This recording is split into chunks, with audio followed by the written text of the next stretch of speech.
In a post-Cold War world of shrinking space budgets, NASA's Jet Propulsion Laboratory in Pasadena, California, was challenged to reinvent itself.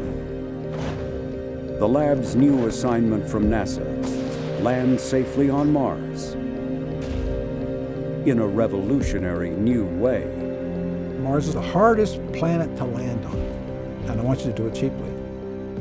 But could it be done? And who was brave or foolish enough to sign up for such a risky mission? Nobody else wanted the job. They were afraid to death of it.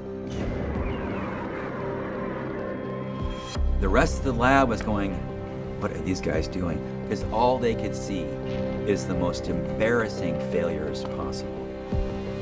Added to the challenges was the addition of an unexpected passenger. That silly little rover. It was not popular with anybody. Command error. What's going on now? What's broken now? This thing's falling apart on me. If you crash, you're going to crash and burn big time. You're not allowed to fail. Don't you dare fail. Do whatever you need to do, but don't fail. The Pathfinders, JPL and the Space Age. Next.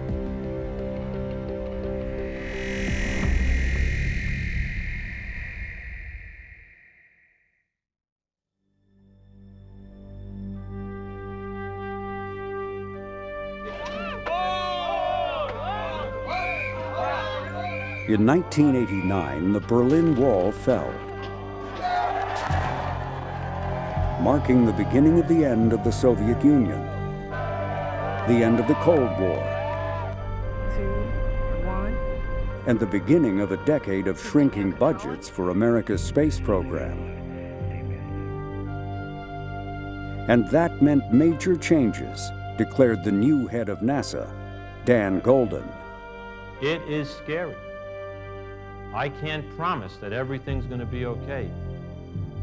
To the shock of many, Goldin predicted that the space agency's very survival was in doubt unless it embraced change. But I can promise that if we go for the survival mode, as an agency in 5 years, we're dead. So let me walk you through some of the issues. Goldin delivered the same message at JPL. Never ever go back. JPL will never ever look like it did. You will not build very many spacecraft that look like this. You got to erase that from your mind. I remember his first meeting with the JPL Executive Council, and he was no nonsense. He said, you know, when I come out to JPL, I see 6,000 people all clustered around a single spacecraft. He said, that's not the way to do business. That's Battlestar Galactica, and there aren't going to be any more Battlestar Galacticas. When I came here the first few times, it was with malice aforethought that I did everything. But let me give you some evidence. They were too cautious, so I used some theatrics. The Mars Surveyor was supposed to be faster, better, cheaper. Gravity works. This is not the way to do things. There is no excuse for all this paper in that package. And what this package called out is the famous JPL Procurement Forms Manual.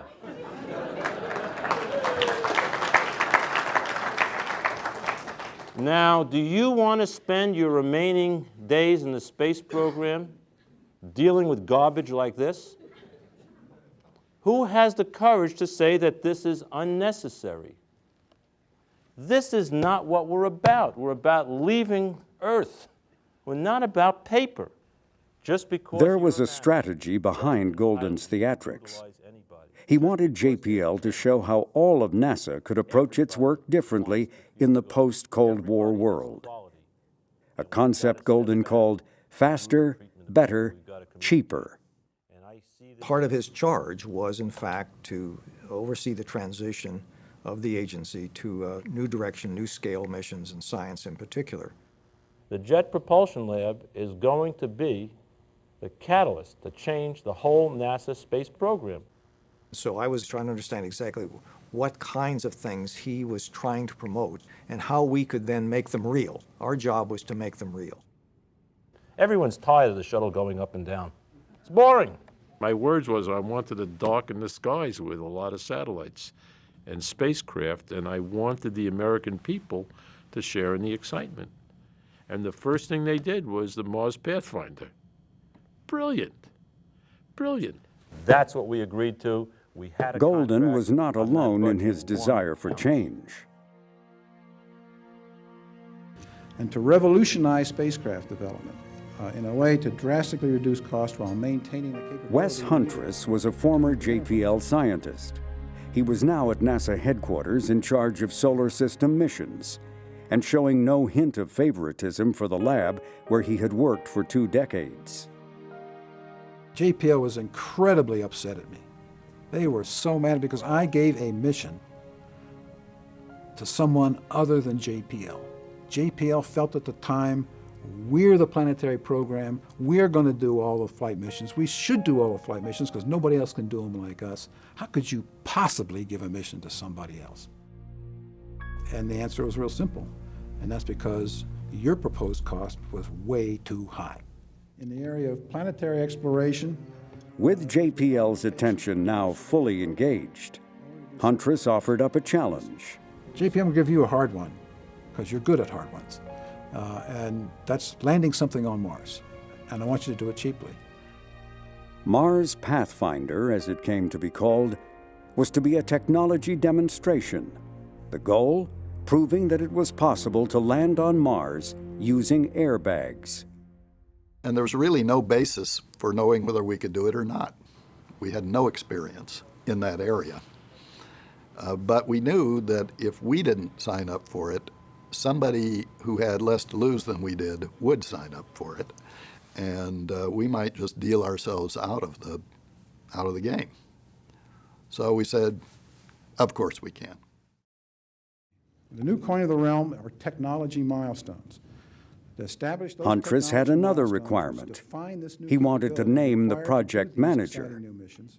And when that technology, there's only one person at JPL who can do this, only one. And that's Tony Spear, because he's a maverick. Tony Spear was a JPL veteran, well known for being gregarious, enthusiastic, and forthright. I never felt like I belonged to JPL, ever, okay? I came from a steel-working mining family, you know, and when I was just overwhelmed by JPL. And so I had to bust my butt all the while. I was incredibly intimidated. I couldn't understand one word that was being spoken. And I took acronyms home, lists of acronyms. Every night I would study these things, you know. Spear's inherent optimism, combined with feelings of being an outsider, would serve him well. He was being asked to land on Mars on a tight schedule of 4 years, with a budget less than a tenth of what the first NASA landings, the Vikings, had cost 2 decades earlier. Nobody else wanted the job, Mars Pathfinder. They were afraid to death of it. They were saying, you know, you're a crazy ass, Spear, for taking it. What are you going to do? And instead of being afraid, I don't know why, I got excited. I thought, oh my God, you know, I'm climbing mountains and I'm doing this and that. And I says, I'll take it.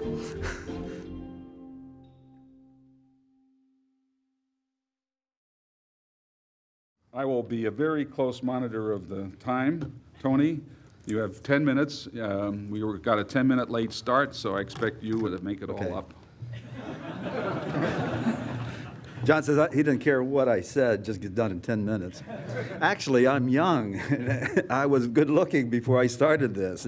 This is what happens. Here's one experiment coming up. We got this thing, and now we got to do it. And Pathfinder, his major objective is to demonstrate a low-cost delivery system for landing things on Mars, okay? And we use a Viking parachute. We use a Viking-like aeroshell. We use automobile-like airbags. We use Russian. I would show the simulation of the balls bouncing. And everybody in the room would laugh. They would giggle. Oh, my God, give me a break. Anyway, how am I doing, John? How much time? 5 more minutes. Good. Okay. I was thinking all the while, how the hell do you land on a planet? I had no idea. Some of the original ideas for an airbag landing were these back-of-the-envelope sketches. As the plan envisioned, Pathfinder dives into the Martian atmosphere at 16,000 miles per hour.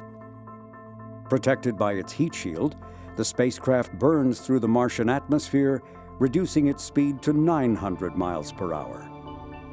Next, a parachute is deployed. Then the heat shield and back shell are jettisoned, and a rope drops to detect the ground. The airbags inflate. Seconds later, the lander hits the surface at 50 miles per hour, bouncing stories high. After the lander finally comes to rest, the airbags deflate, and an antenna rises up, transmitting back to Earth the news that the lander is, somehow, still in one piece.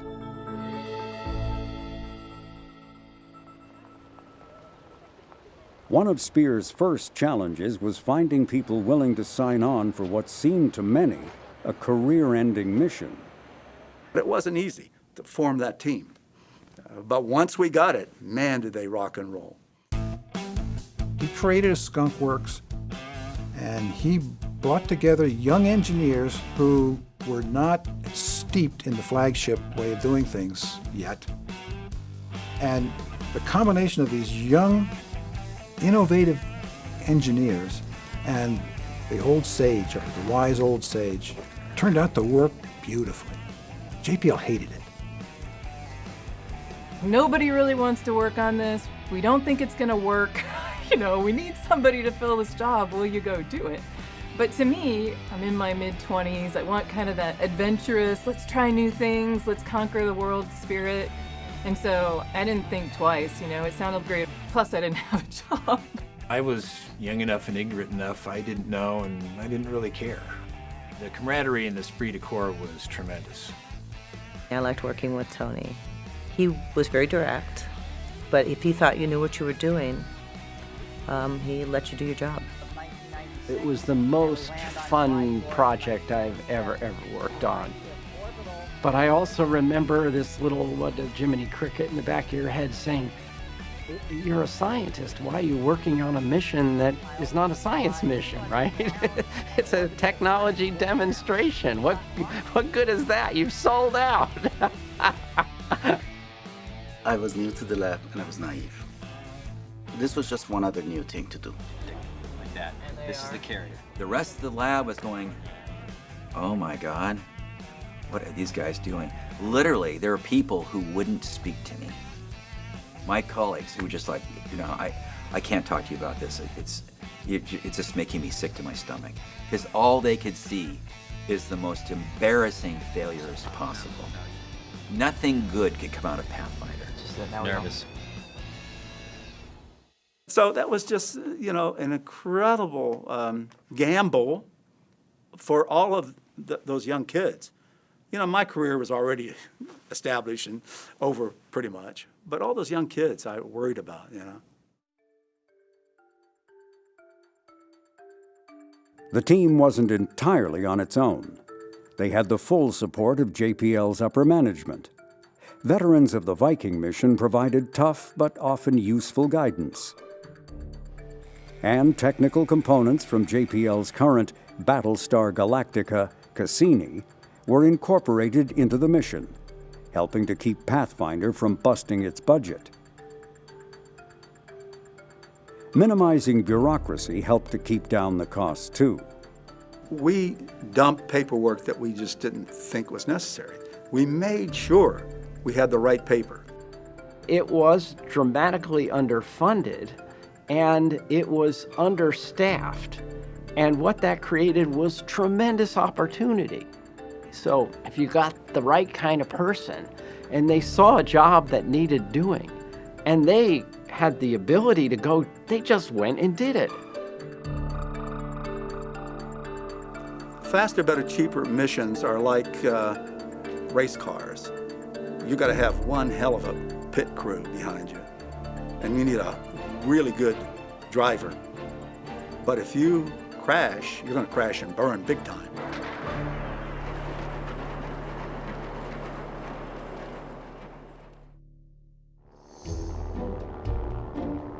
And early on, there were some minor crashes. One involved an unusual test of the lander's aeroshell. So we had an engineer who basically had the idea, he was a parachutist by hobby, and so he had decided we're going to take a subscale version of this out, you know, of the heat shield, of the forebody and the parachute, and I'm just going to throw it out the back of a plane. And then I'm going to jump after it, and I'm going to take pictures on the way down. It's very interesting given JPL of today, right? You can edit all this out.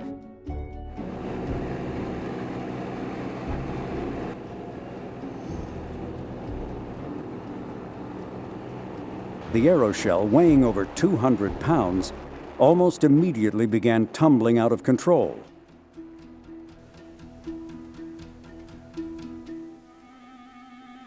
Then the main parachute failed to open. A second parachute did unfurl, but it was attached to the heat shield.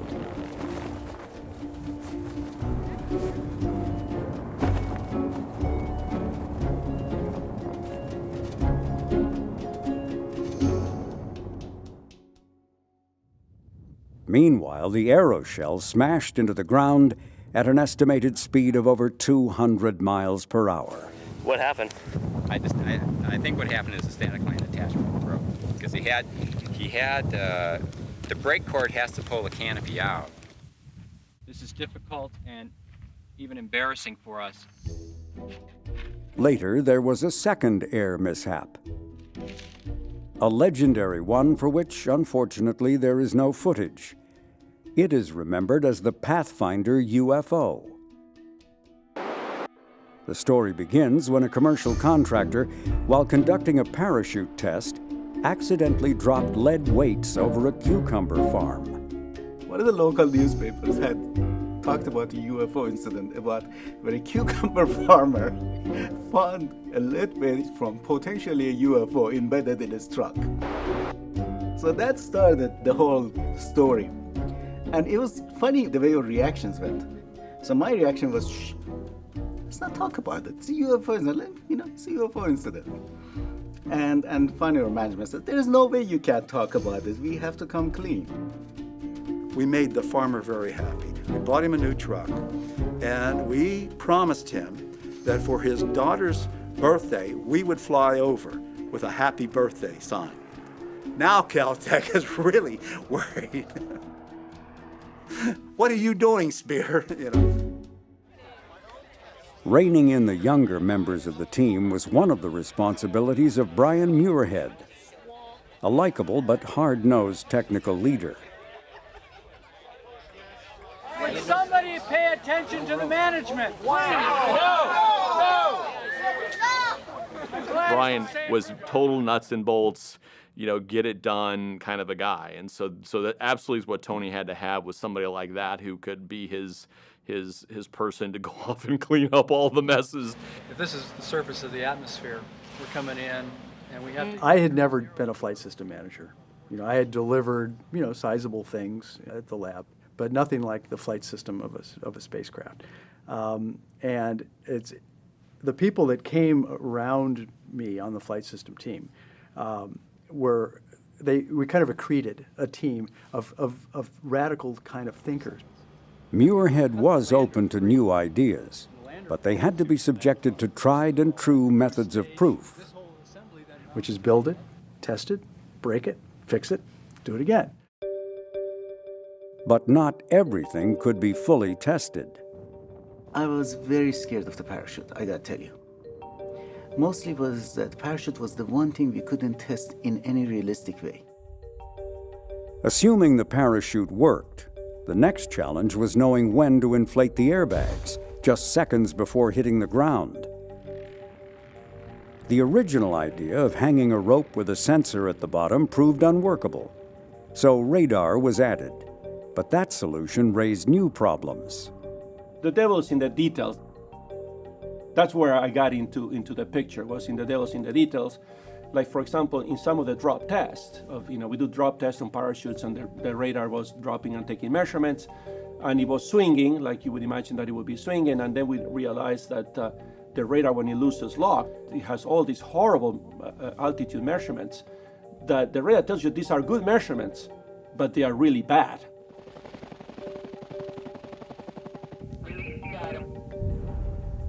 To increase the chance of a safe landing, rockets were added in hopes of further slowing down the lander.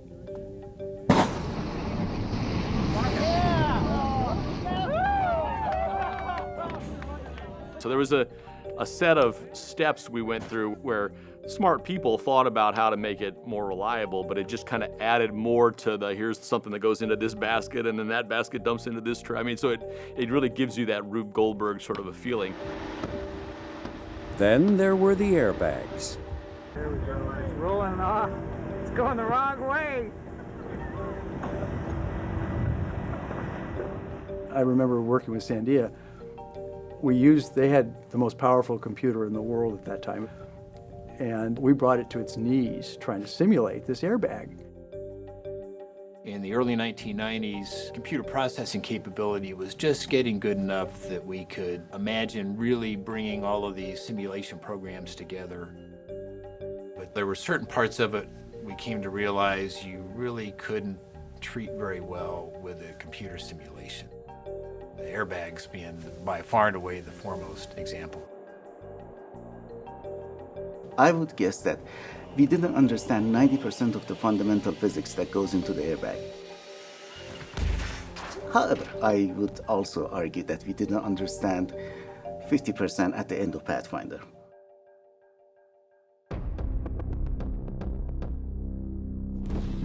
We're in the world's largest vacuum chamber, and we had the bags all the way up to the ceiling.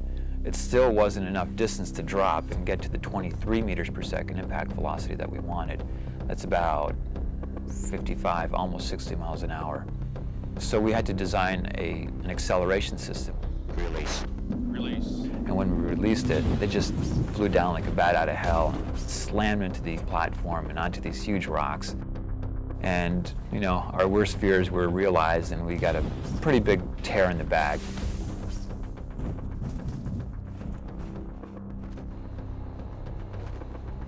I don't think we cried. I came close to have tears in my eyes.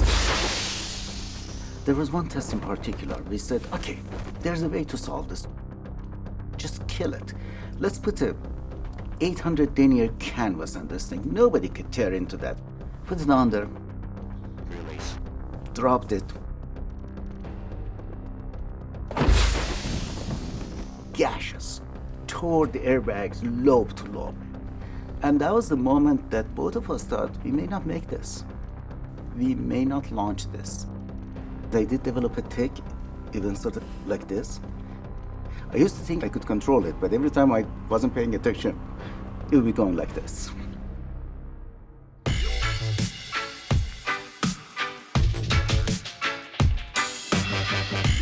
Despite the pressures, the engineering challenges were shaping the team into a tight-knit group. And they were having fun. The way to do this is to not have rules for building a team.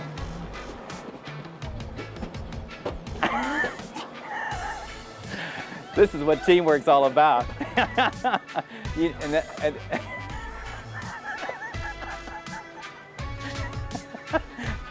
Oh, I love my team. What can I say? I mean, they're. But with no small irony, the lander team soon found themselves in a reversal of roles. They would be the insiders to a whole new group of maverick outsiders, wanting to hitch a ride to Mars.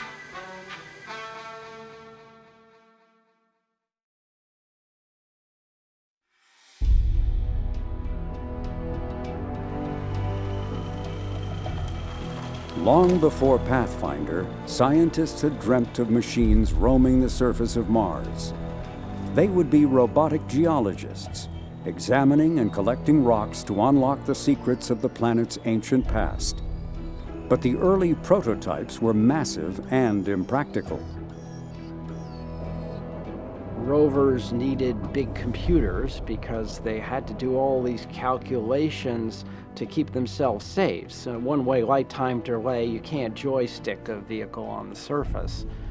So you need to be able to put in hazard detection and avoidance. And at that time, those needed big computers. And that made a big rover, and so the rovers kept getting bigger and bigger and bigger. This behemoth, called Robbie, weighed in at nearly a ton, earning it, and others like it, the nickname Godzilla. And we kept going, there's no way you could make one of these function on Mars. You know, the computers were too big. But as computers began shrinking, so did rover prototypes.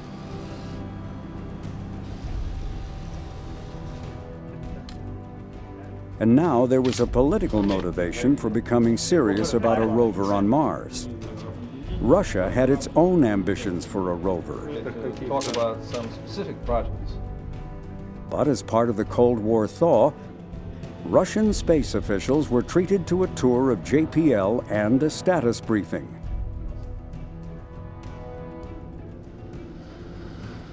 The Russians reciprocated with a rover fest on JPL's mall. A month or so ago, the head of the Russian Space Agency, Mr. Kovkev, was here, and we showed him Rocky, but we wanted to have more substantive technical discussions with people and try to get some information exchange going. Donna Shirley was the team leader for JPL's rovers. She was also JPL's first female aerospace engineer. I got a lot of teasing and everything, but at the time, people were not interested in whether you were green or purple or blue or female or male or whatever. They were mainly interested, could you get the job done? The only thing really bad about it was that everybody smoked cigars in those days, and so they were literally smoke-filled rooms when you went to a meeting. There were other women at JPL who were doing technical work, but they were running these mechanical calculators. And these women were called computers, because in order to do these complex navigational calculations, they would run these calculators, ching, ching, like a bunch of slot machines all running at the same time. And if they were taking square roots, it would be absolutely deafening in there, because they would. So they did all the complex calculations, but they weren't engineers for the most part. Most of them didn't have degrees. They just were smart women. Throughout Shirley's life, Mars kept appearing. Her introduction began as a child, reading works of science fiction. Pretty much assume that either you know something. And now she was the champion for a Martian rover, but finding the assignment a hard sell. And so when we say we have 25... And the scientists said, oh, that silly little rover, what on earth can it do? It can't do anything useful, because they were used to the idea of a very large rover that would go 100 kilometers around Mars and collect lots of samples. And the lander talks to us, and the lander has the hard job of getting the data back. As part of her pitch, she could point to a recent test that had put a rover named Rocky through its paces in the Pasadena Arroyo. Rocky began the workout by descending from a makeshift lander to the ground. Then it dropped off a simulated seismometer to detect Martian earthquakes.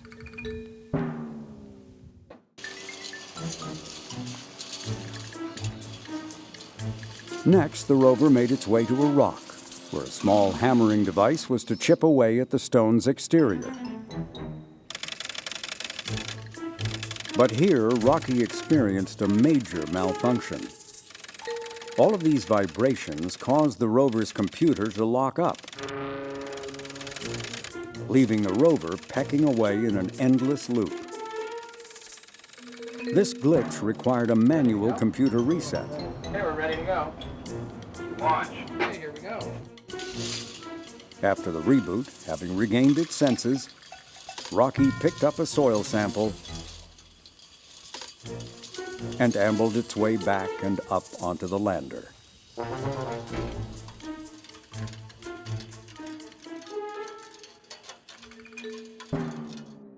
Something about the rover is part of Measure Pathfinder, and we're a flight experiment, whereas Pathfinder... Once skeptical scientists were beginning to see real possibilities. This is just to give you an idea of this. It gives me a hard To Shirley's delight and Spear's dismay, NASA directed JPL to give the rover a ride to Mars. Your customer. If a project manager is trying desperately to do something that nobody's ever done before for an incredibly small amount of money, and somebody comes up to him and says, gee, I want you to carry along this completely extraneous thing. Well, it looks to him like a parasite. And so it was not popular with anybody. Something about it. If you'll shut up for a minute, What? I'll say something about it. I think that actually... The funding for the rover came from a separate NASA pot.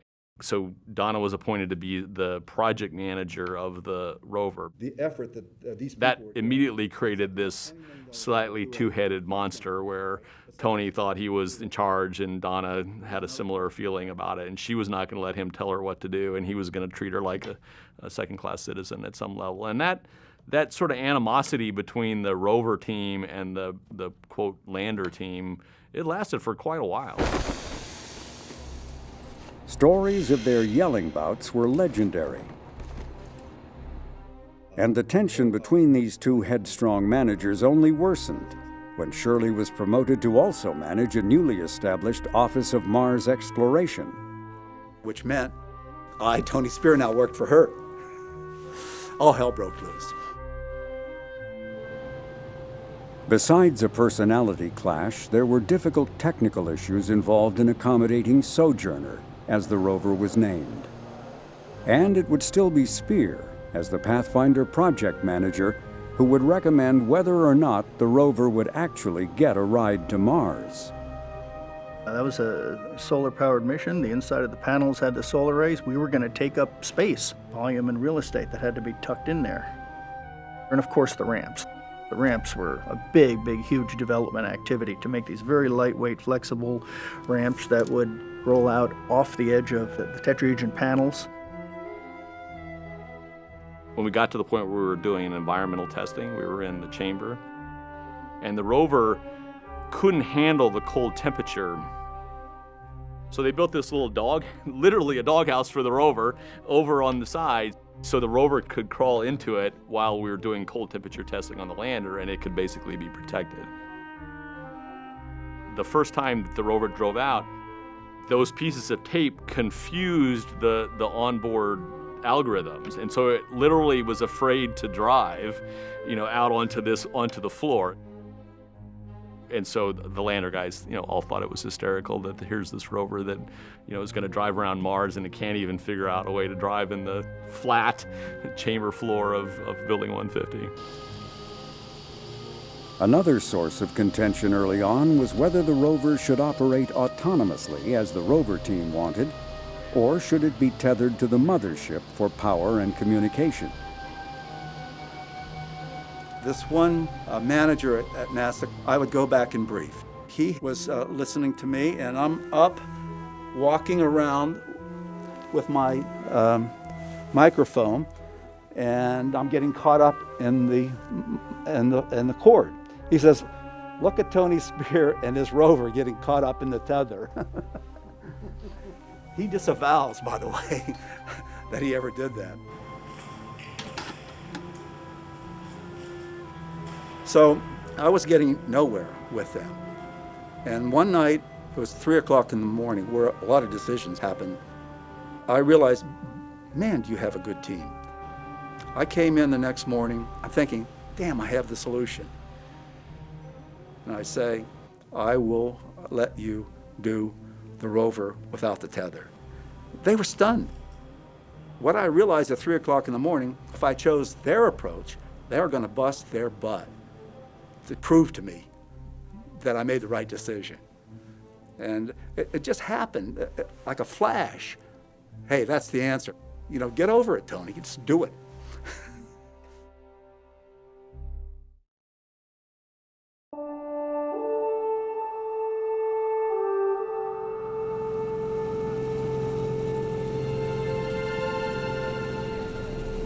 With just 1 year remaining before the launch of Pathfinder, members of the team put aside their hectic schedules to take a field trip to a place as close to Mars as exists on Earth.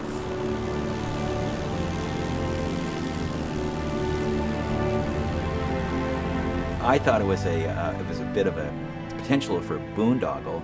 I had a lot to do, and I didn't think I had time. But Matt Golombek says, "Rob, you gotta go. You gotta go."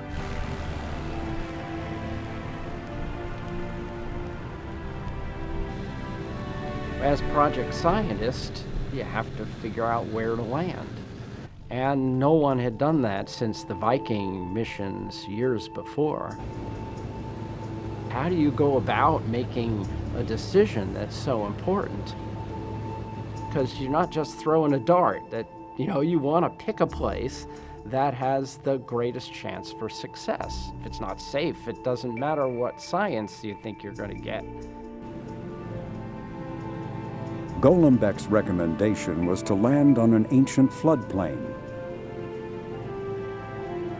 And here on Earth, he was bringing Pathfinder engineers to a place that had once experienced a similar geologic event.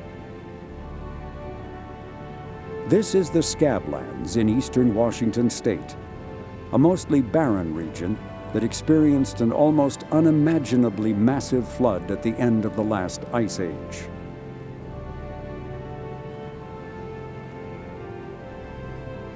Why is this important? Well, because where we were going on Mars is a place where clearly we could see that billions of years ago, water coursed over the surface of Mars in exactly the same sort of cataclysmic flow of water.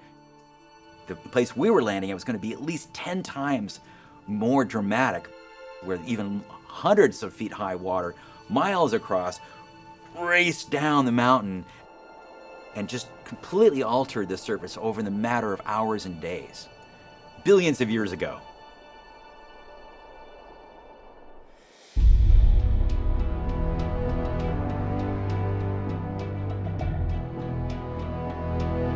We finally could visualize what the surface of Mars would look like. We could see the boulders and the rocks that had been formed in those conditions. We could see what the airbags had to handle. And Matt Golombek saying, "This is what it's gonna look like!" And so, "There's a lot of rocks here, Matt." He says, "Yeah, that's right. We're going to Mars. We're going for rocks." And he says, "Yes, okay, great." The landing guys are going, "But these are sharp rocks." It was great fun.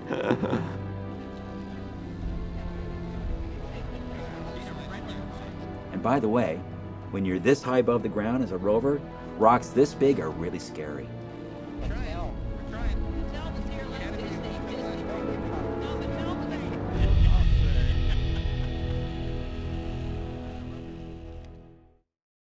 Ladies and gentlemen, good afternoon. Welcome to NASA headquarters and what promises to be a very Interest in Martian rocks went sky high a year later when NASA Administrator Dan Golden set the stage for a controversial announcement: the discovery of possible evidence that life once existed on Mars. First, the results today are not conclusive, or there is not yet scientific consensus. We're not here to establish, as in a courtroom, beyond the shadow of doubt that life existed on Mars. But we're here today to open the door just a little bit. And we may see the first evidence that life might have existed beyond the confines of this small planet, the third rock from the sun. The clues came from a rock that was blasted off the Martian surface by a meteor that hit the planet millions of years ago. After roaming the solar system, it too became a meteor when it entered Earth's atmosphere. This remnant landed in the Antarctic. Scientists found inside the rock structures interpreted by some to be microfossils of lifelike bacteria. The announcement caused a media sensation. As a thrilling discovery, a doorstep to the heavens, the possibility of life on Mars.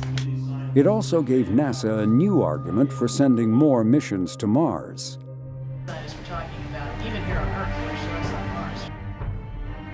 Over and over, the stakes for Pathfinder were raised. A mission originally conceived as only a demonstration of a new way of landing on Mars had become the poster child to prove faster, better, cheaper could work. Then room had to be made for a pesky and demanding rover. And now, with the announcement of the Mars rock, NASA's hopes to expand its exploration of the planets was riding on board Pathfinder 2. Failure, Spear was told, was no longer an option.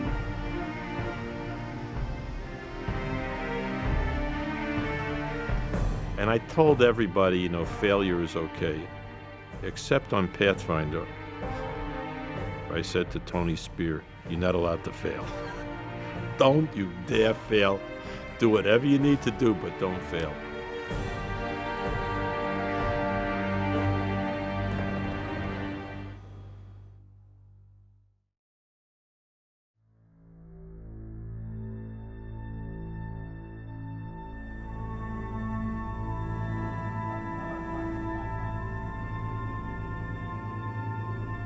The pressures on the Pathfinder team continued mounting all the way up to launch.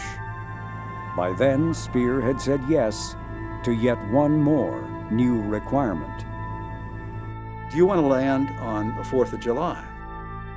I said, let's go for it. What the hell? If we're going to splat, let's really splat. T-minus 10, 9, 8, 7, 6, green board, 5, 4, 3, main engine start, 1, 0, and liftoff of the Delta rocket with Mars Pathfinder. And the vehicle has cleared the tower.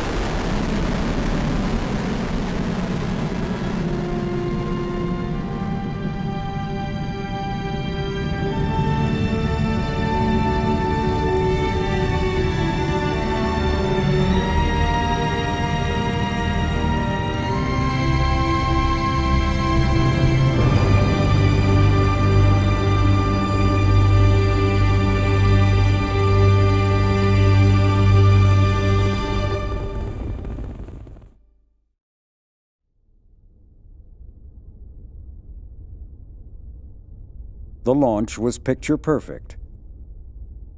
And as Pathfinder emerged from the shadow of the Earth, the spacecraft sent out the message that its solar panels were charging. For some unknown reason, though, the spacecraft's sun sensor, vital for navigation, was failing to see the sun. Working better than I expected, and I don't understand it right now. I need to analyze it. Because we're getting out of the sun sensor field of view right now. Yeah. Without the sun sensor to help with navigation, the spacecraft would never reach Mars.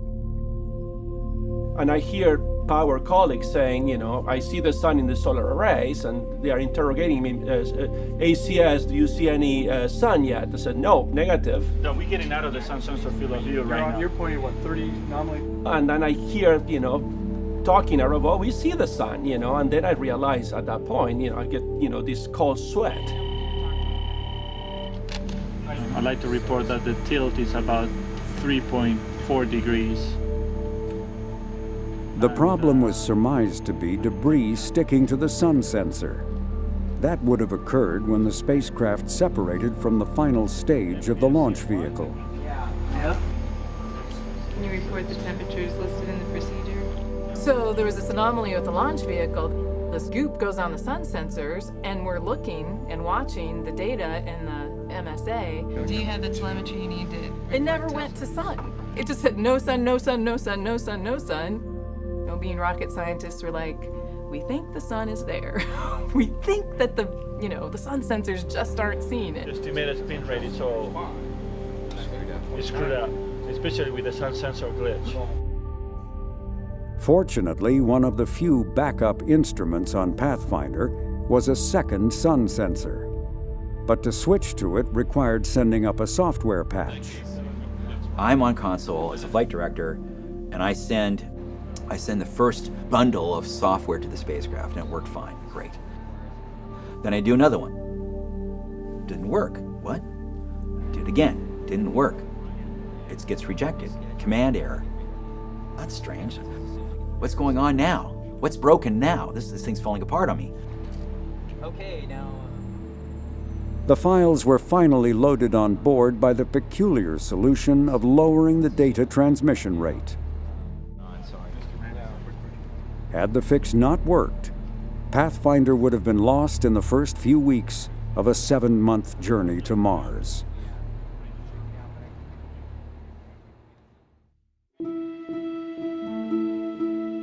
During cruise, the makeup of the Pathfinder team changed. Some members moved on to other missions. Others stayed on to rehearse surface operations. Whatever divisions there had once been between rover and lander teams were now long past, and the lab as a whole was showing more support for its maverick mission.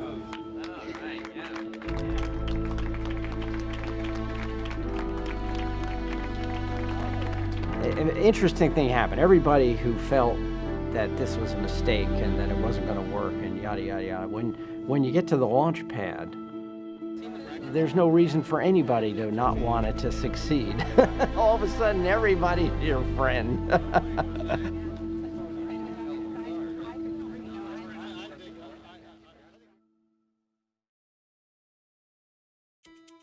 Instrument data looks good so far. Roger, are you in entry mode? We are in.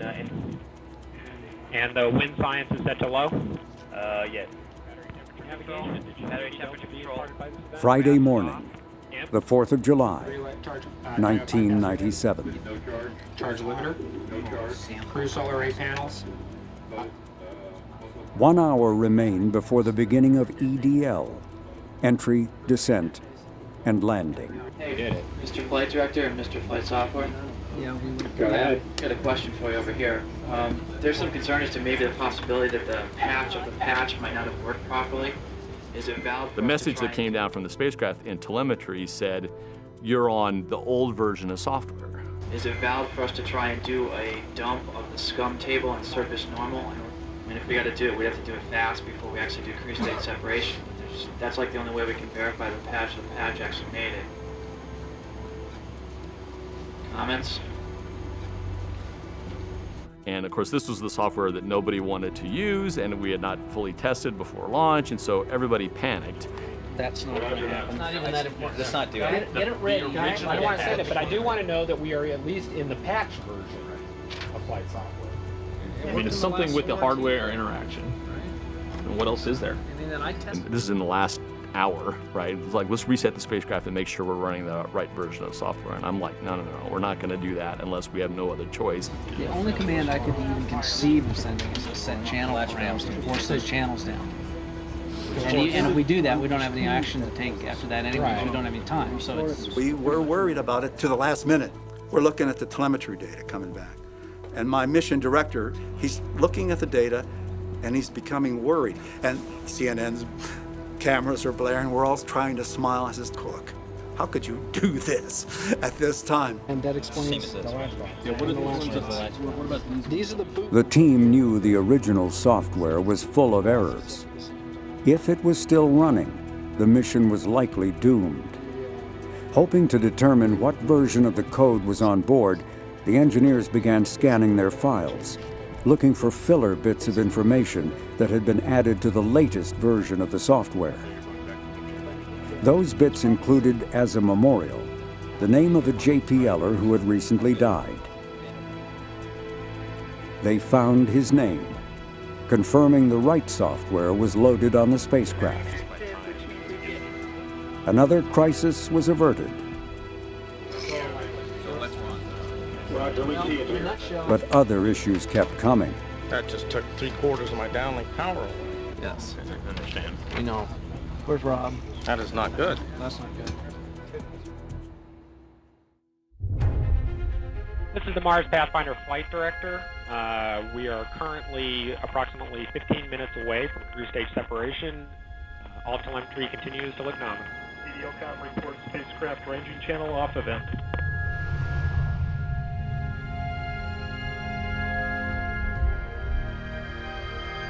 EDL telecom reports cruise stage separation. All right, this is the Mars Pathfinder flight director. We have confirmed that cruise stage separation has occurred.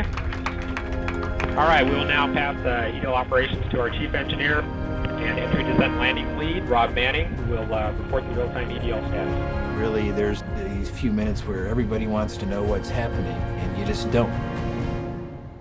It's scary, and at the same time, it's exciting as hell. The spacecraft now is about 7,500 kilometers above the surface of Mars. It's still traveling at about 7.4 kilometers per second. Very fast. We were all apprehensive. There are so many things that could have gone wrong, and everything had to go right. 30 seconds till entry. Spacecraft is now slowing down very rapidly.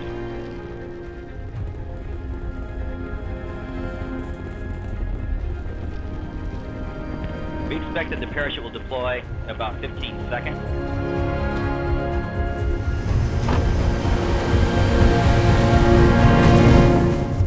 Parachute should now be deployed.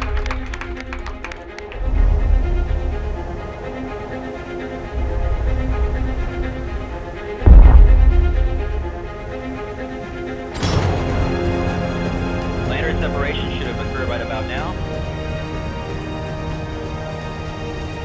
Airbag should be inflated.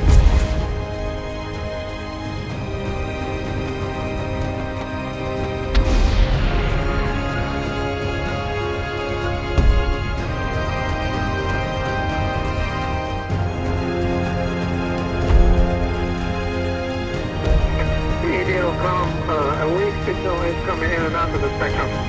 Yeah. I'll do that. Yeah.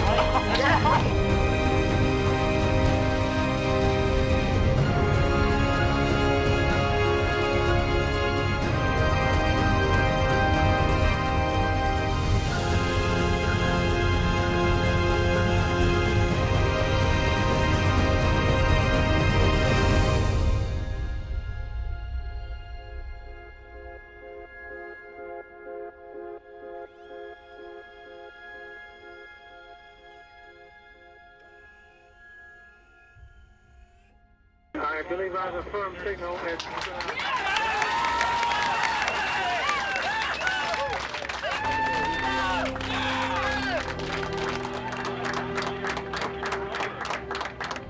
I won the lottery. The feelings of the people, not just me, everybody in that room was incredibly relieved.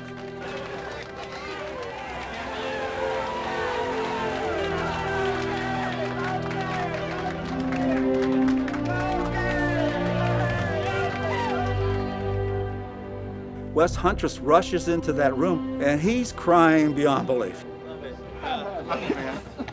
Thanks for trusting us, Wes. Oh, you're kidding. You guys are great.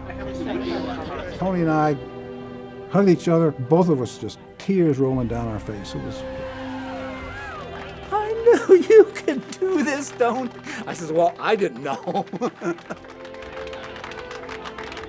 the young people in that room, they were all young.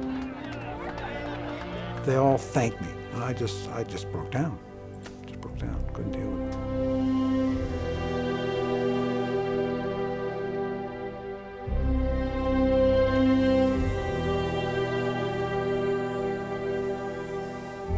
We have imaging data.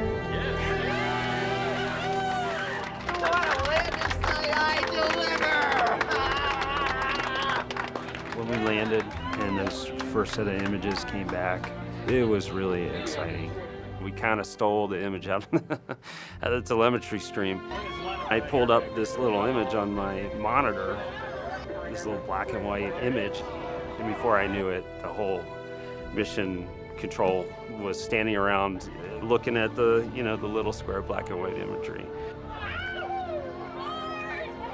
More images began pouring in. There were lander self-portraits, images of the Sojourner. And then there was Mars.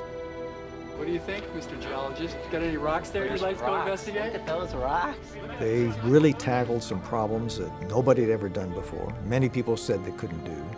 And when it happened, they were just exuberant. And they should have been, because they had really accomplished a major step forward. They had really opened up a new future for exploration. The accelerometers are reporting valid data. It was so different, but the impact it had on America, I mean, it was enormous.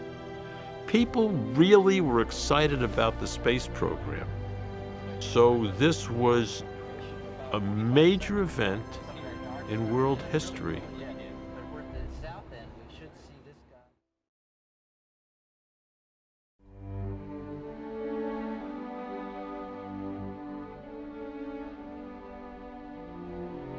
On the second day of operations, Sojourner slowly rambled off the lander and touched the surface of Mars.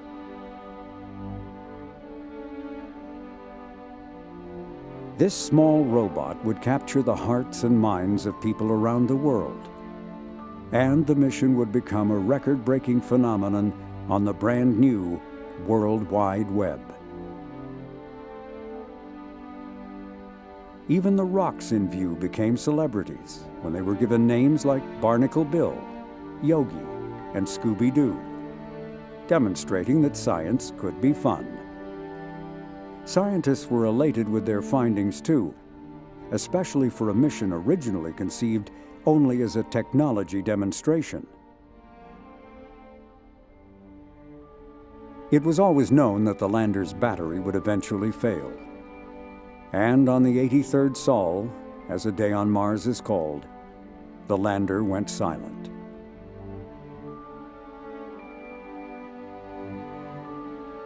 Sojourner, though, was still alive. The little rover, as she was pre-programmed to do, would have circled the lander, calling out to the mothership, listening for a reply that would never come. Eventually, as the Martian winter descended, Sojourner would be stilled too.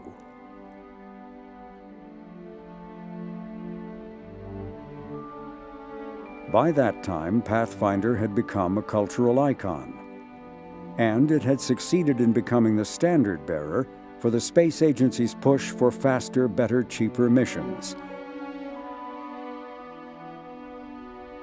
But more than once, the mission had skated near the edge of disaster. Was Pathfinder the path forward for planetary exploration? Or had it been an extraordinary, once-in-a-lifetime event undertaken by a very special group of people? The answer was not entirely clear. As for those two headstrong managers, Donna Shirley left JPL not long after Pathfinder. Tony Spear, having won his version of the lottery, retired. And many of the young Pathfinder mavericks went on to assume major leadership roles at JPL. They would be responsible for blazing new trails for future rovers that in the days to come would once again roam on Mars.